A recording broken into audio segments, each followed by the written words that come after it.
Hello, wildlings. I'm your Creep Smith, and you found my Fear Forge. Lucky you. Welcome back, wildlings. When last we visited, reports of Mr. Barker's detective of the dangerously deranged, our primary players were assembled and set in their places. Tonight, we see the first inklings of what set such things in motion. Continuing on in part 2 of The Last Illusion, by the catastrophically clever Clive Barker. The brownstone on East 61st Street was in pristine condition. He stood on the scrubbed step, sweaty and sour-breathed, and felt like a slob. The expression on the face that met him when the door opened did nothing to dissuade him of that opinion. Yes? It wanted to know. "I'm Harry D'Amour," he said. "I got a call." The man nodded. "You better come in," he said without enthusiasm. It was cooler in than out, and sweeter. The place reeked of perfume. Harry followed the disapproving face down the hallway and into a large room, on the other side of which, across an oriental carpet that had everything woven into its pattern but the price, sat a widow. She didn't suit black, nor tears. She stood up and offered her hand. "Mr. D'Amour?" "Yes." Valentin will get you something to drink if you'd like." "Please, milk if you have it?" His belly had been uttering for the last hour, since her talk of Wyckoff Street, in fact. Valentin retired from the room, not taking his beady eyes off Harry until the last possible moment. "Somebody died," said Harry, once the man had gone. "That's right," the widow said, sitting down again. At her invitation, he sat opposite her amongst enough cushions to furnish a harem. "My husband." "I'm sorry." "There's no time to be sorry," she said, her every look and gesture betraying her words. He was glad of her grief. The tear stains and the fatigue blemished a beauty which, had he seen it unimpaired, might have rendered him dumb with admiration. "They say my husband's death was an accident," she was saying. "I know it wasn't." "May I ask your name?" "I'm sorry. My name is Swan, Mr. D'Amour. Dorothea Swan. You may have heard of my husband." "The magician. Illusionist," she said. "I read about it. Tragic." "Did you ever see any of his performances?" Harry shook his head. "I can't afford Broadway, Miss Swan." "We were only over for 3 months while his show ran. We were going back in September." "Back?" "To Hamburg," she said. "I don't like this city. It's too hot and too cruel." "Don't blame New York," he said. "It can't help itself." "Maybe," she replied, nodding.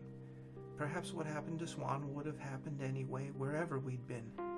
People keep telling me it was an accident. That's all, just an accident. But you don't believe it." Valentin had reappeared with a glass of milk. He set it down on the table in front of Harry, and as he made to leave, she said, "Valentin, the letter." He looked at her strangely, almost as though she'd said something obscene.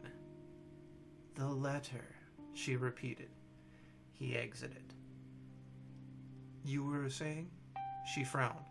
"What?" "About being in an accident." "Oh, yes. I lived with Swan 7.5 years. I got to understand him as well as anybody ever could. I learned to sense when he wanted me around and when he didn't.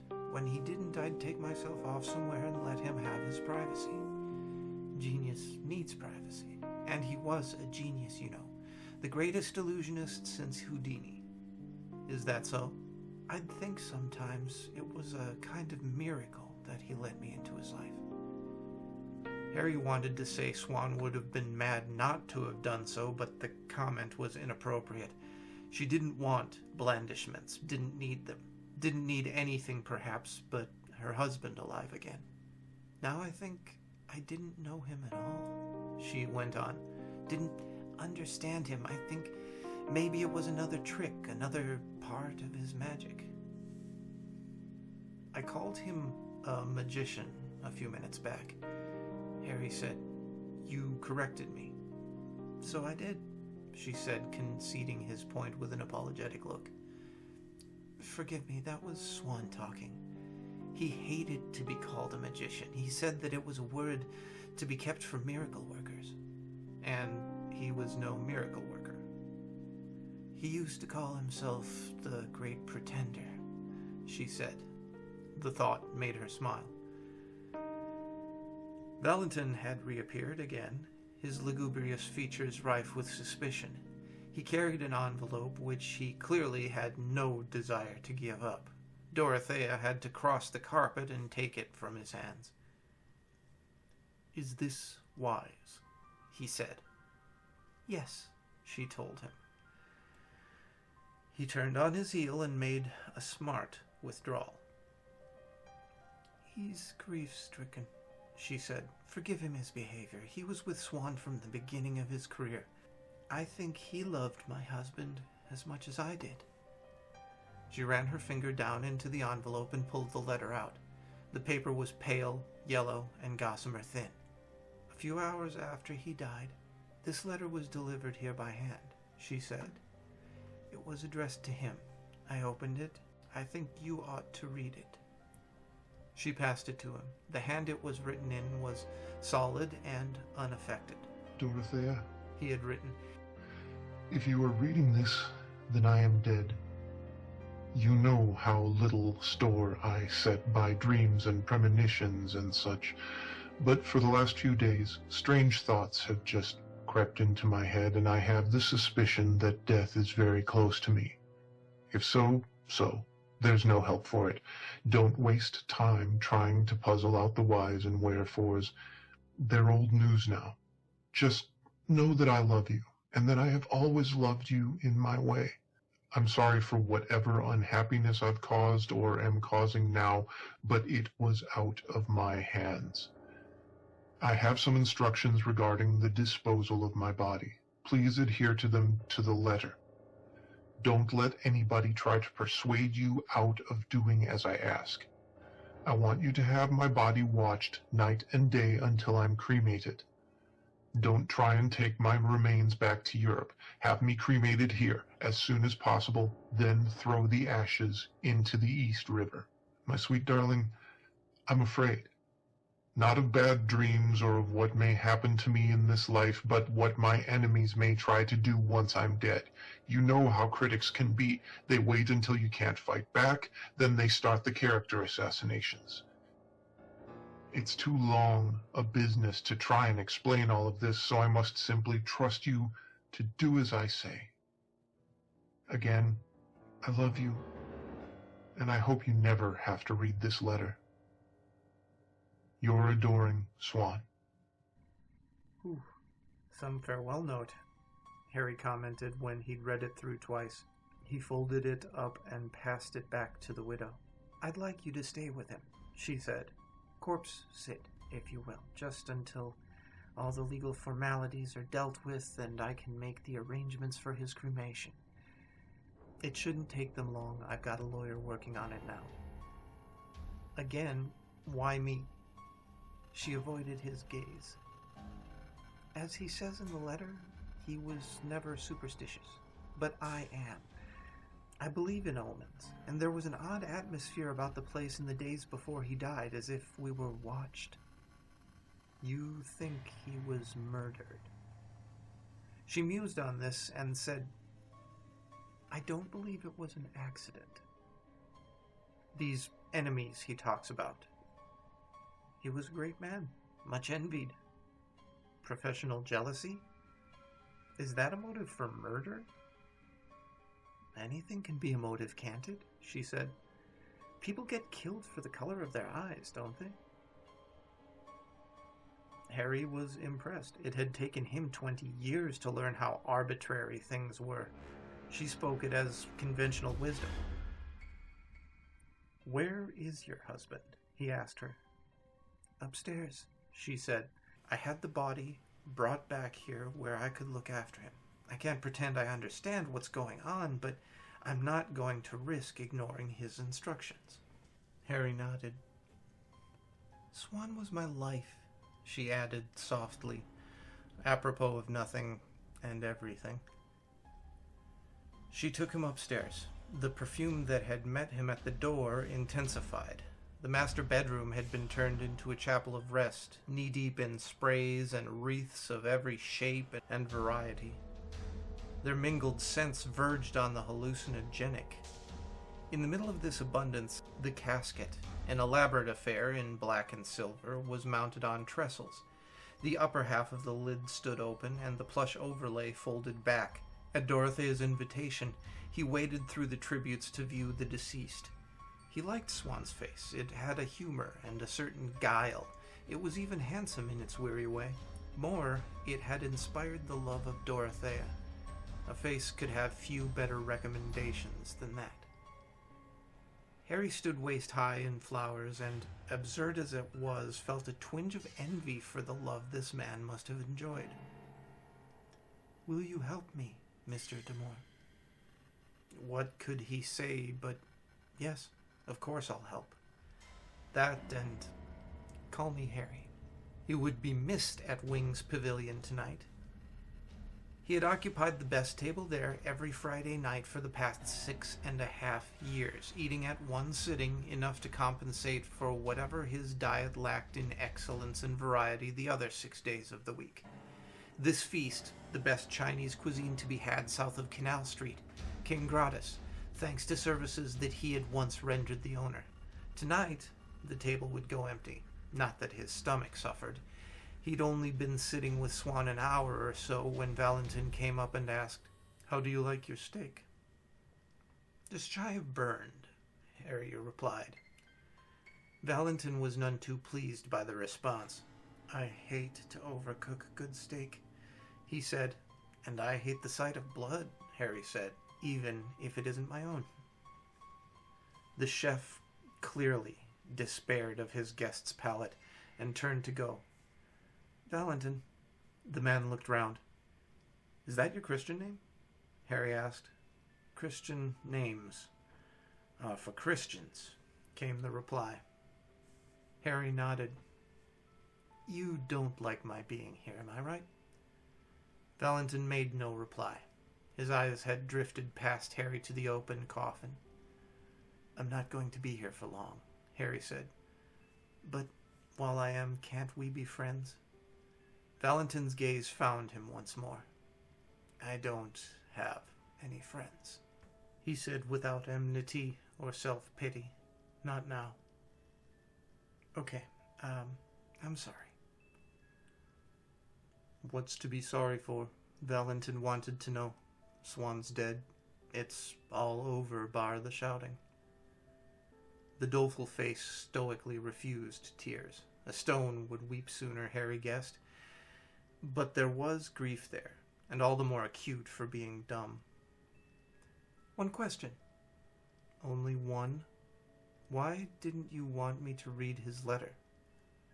Valentin raised his eyebrows slightly. They were fine, enough to have been penciled on. "He wasn't insane," he said. "I didn't want you thinking he was a crazy man because of what he wrote. What you read, keep to yourself. Swan was a legend. I don't want his memory besmirched." "You should write a book," Harry said. "Tell the whole story, once and for all. You were there with him a long time, I hear." "Oh, yes," said Valentin. "Long enough to know better than to tell the truth." So saying, he made an exit, leaving the flowers to wilt, and Harry with more puzzles on his hands than he'd begun with. 20 minutes later, Valentin brought up a tray of food.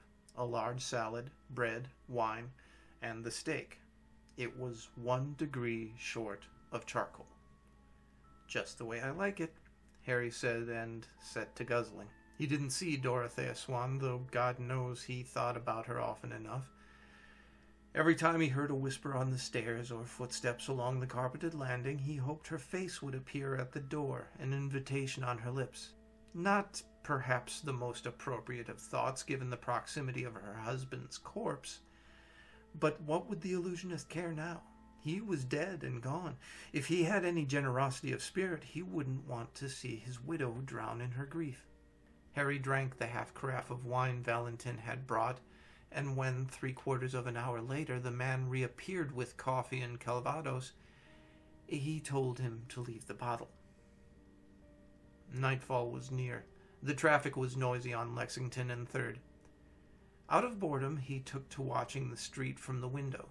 2 lovers feuded loudly on the sidewalk and only stopped when a brunette with a hare lip and a Pekingese stood watching them shamelessly. There were preparations for a party in the brownstone opposite. He watched a table lovingly laid, candles lit. After a time, the spying began to depress him, so he called Valentin and asked if there was a portable television he could have access to.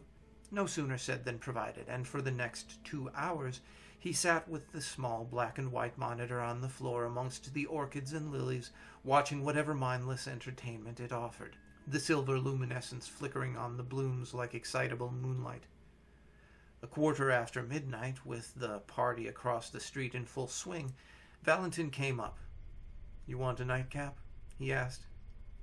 "Sure. Milk or something stronger?" "Something stronger, please." He produced a bottle of fine cognac and 2 glasses. Together they toasted the dead man. "Mr. Swan." "Mr. Swan." "If you need anything more tonight," Valentin said, "I'm in the room directly above. Mrs. Swan is downstairs, so if you hear somebody moving about, don't worry. She doesn't sleep well these nights." "Who does?" Harry replied. Valentin left him to his vigil. Harry heard the man's tread on the stairs and then the creaking of floorboards on the level above. He returned his attention to the television, but he'd lost the thread of the movie that he'd been watching. It was a long stretch till dawn. Meanwhile, New York would be having itself a fine Friday night, dancing, fighting, fooling around. The picture on the television set began to flicker. He stood up and started to walk across to the set, but he never got there. 2 steps from the chair where he'd been sitting, the picture folded up and went out altogether, plunging the room into total darkness. Harry briefly had time to register that no light was finding its way through the windows from the street. Then the insanity began.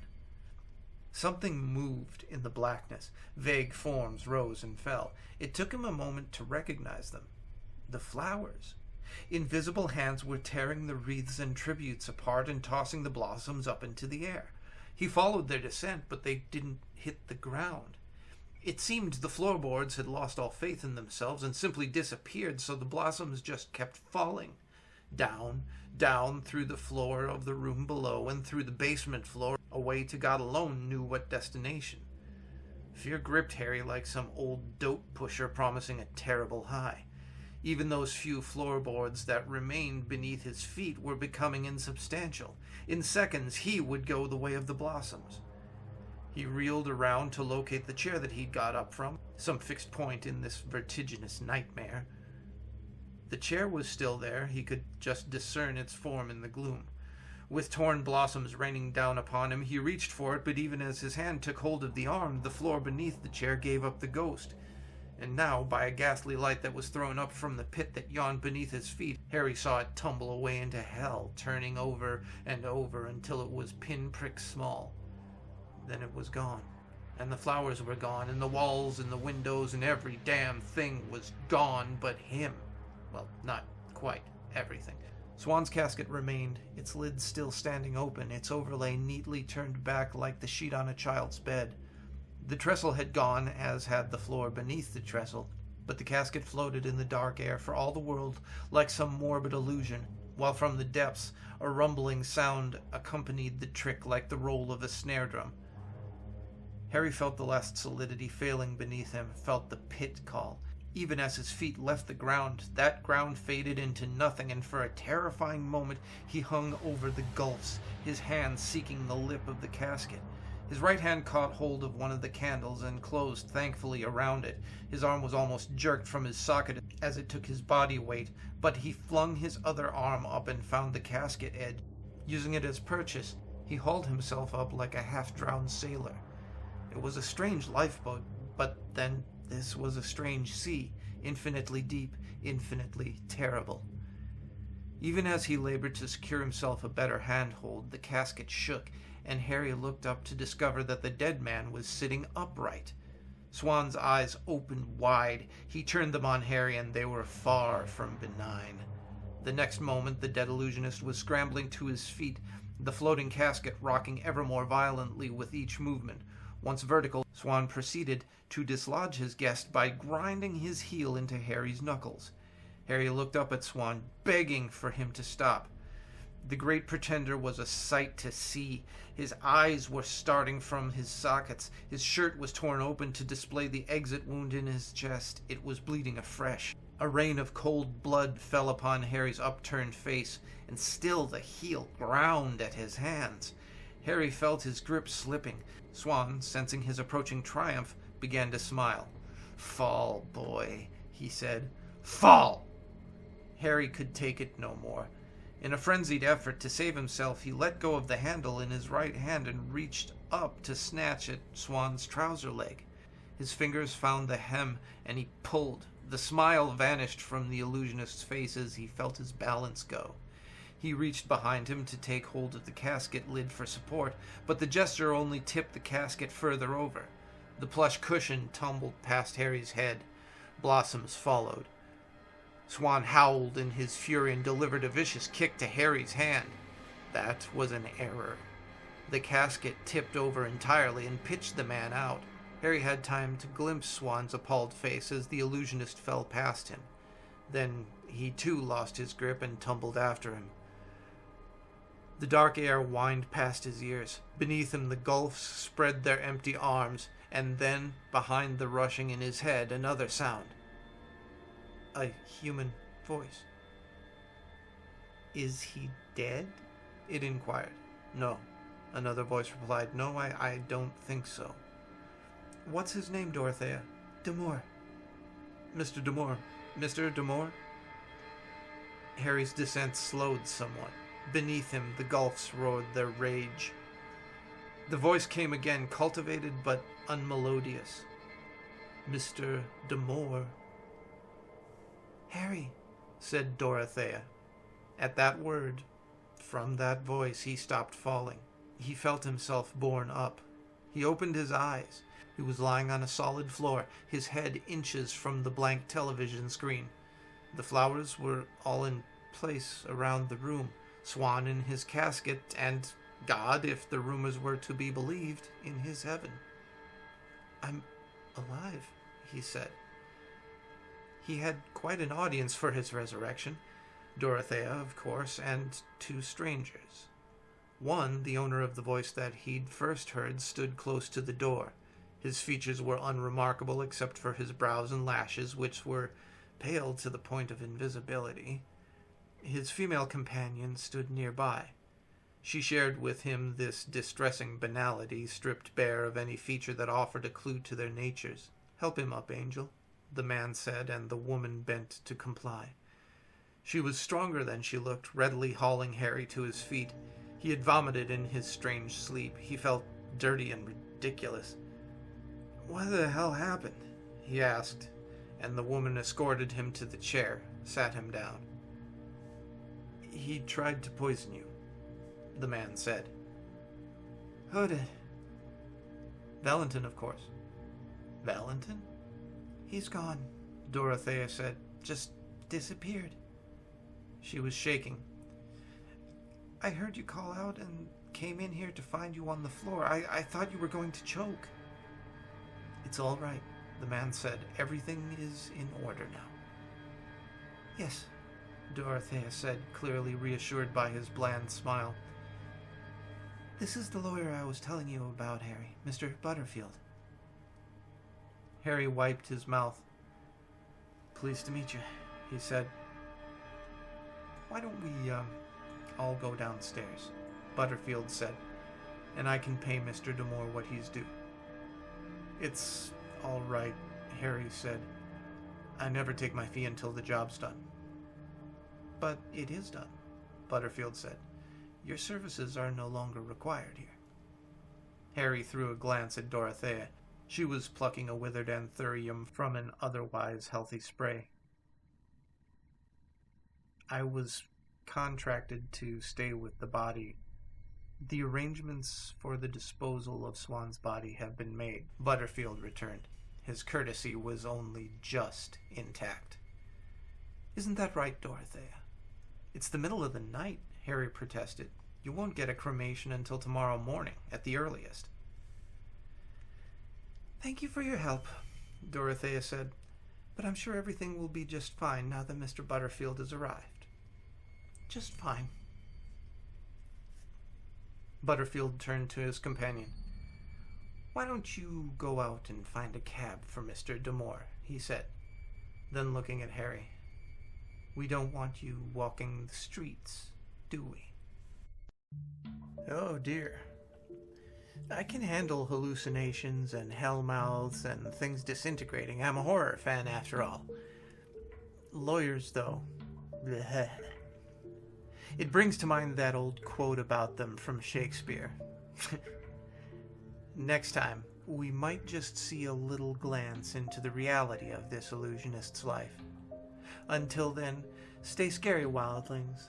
Always be careful of offered booze, and make the most of your nights.